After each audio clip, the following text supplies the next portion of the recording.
ભાવનગર જિલ્લાના સિહોર તાલુકાના સણોસરા ગામે નવું બસ સ્ટેન્ડ બનાવવામાં આવ્યું છે, પરંતુ આ બસ સ્ટેન્ડ હાલતમાં બંધ કરી દેવાયેલું છે। સણોસરા ગામનું નવું બસ સ્ટેન્ડ પ્રજાની સગવડતા માટે 10 લાખ રૂપિયાના ખર્ચે સાંસદની ગ્રાન્ટમાંથી બનાવવામાં તો જરૂર આવ્યું છે, પરંતુ હાઈવેથી દૂર બનાવેલા બસ સ્ટેન્ડને હાલ પોલીસ દ્વારા બેરિકેડ લગાવીને બંધ કરાયું છે।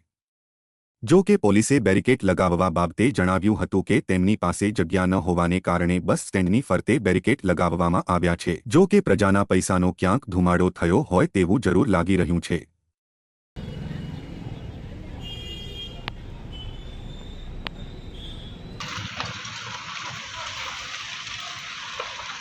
આપણને ખબર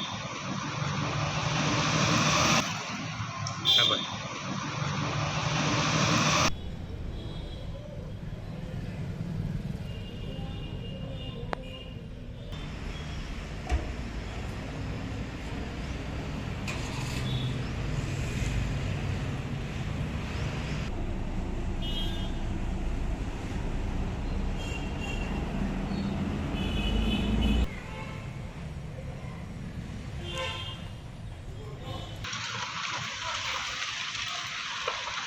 આપણને કાંઈ વાંધો નથી પણ થોડુંક